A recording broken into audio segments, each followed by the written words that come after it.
Hi everyone.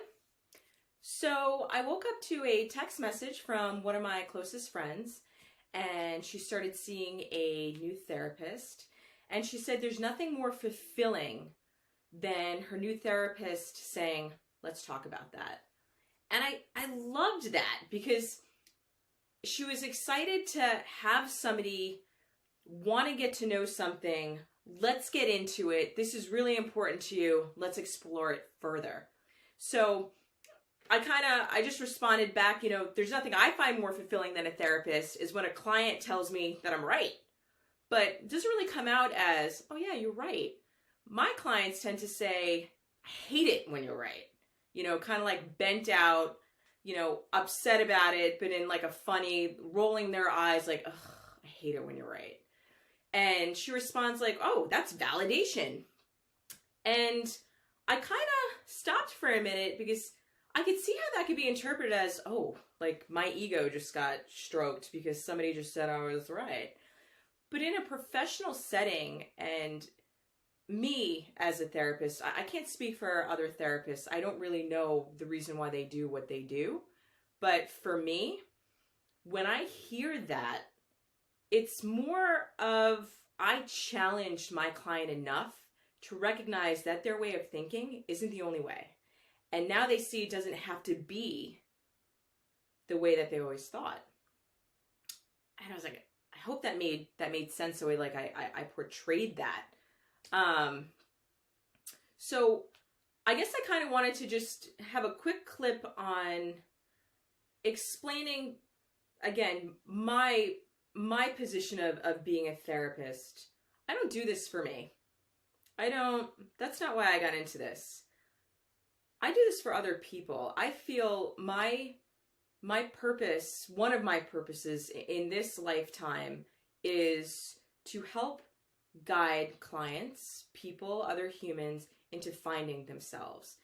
The whole reason why I do this is to teach people that they can create whatever life they want for themselves.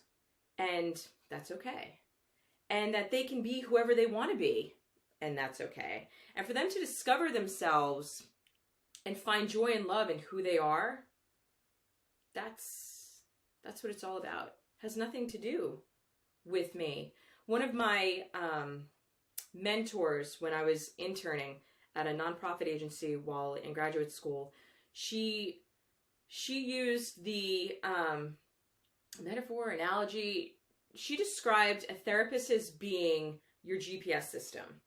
And what you're supposed to do as the client is be the driver in your own vehicle, and you tell that GPS system, that therapist, where it is that you'd like to end up.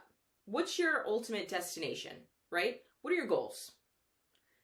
And it's my job as the GPS system, as your guide, in showing you how to get there in the safest, most comfortable way possible. Doesn't have to be fast.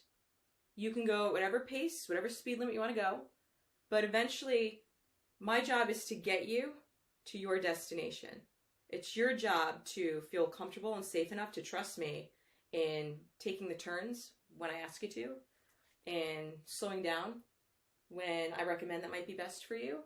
And for you to also tell me, "I don't feel safe going down this dirt road. That's not going to work for me." And then I am supposed to recalculate and then show you another way. So I wanted you to just get a better understanding of why I got into this field and how I work as a practitioner in this field, and know that not every therapist has the same beliefs that I do or reasons why they got into what they got into. So be understanding of that. I also just wanted to touch upon the fact that I have found that it's so amazing how people's limiting belief systems stop them from truly experiencing the life that they want to have here on Earth. So it reminded me of a book that I think is really, really good, short, quick, easy read book in helping people to kind of better challenge their way of thinking. And so I wanted to have another recommendation for you. You can read it. You don't have to read it. It's called The Power of the Subconscious Mind. It's by Joseph Murphy. It's not many pages. Let's see here. I mark all my books, by the way, when I read them. Inside the book. Yeah, obviously. 137 pages. Quick read. Doesn't take you long.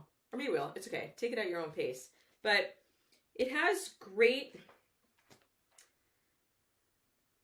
It teaches you about how your subconscious mind is really powerful and how, we have over 70,000 thoughts a day.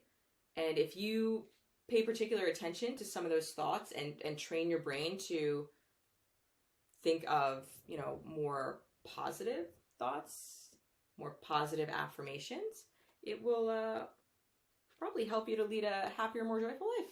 So, yeah, that's my recommendation there. And that was my short clip on why I do what I do. And I'm so proud of people for seeking outside help and helping to teach them new perspectives and guide them, through their journey in life. And I'm so proud of my friend for doing that. And everyone else who decides that they just want a little extra assistance in working through things or looking at life in a different way. So, thanks.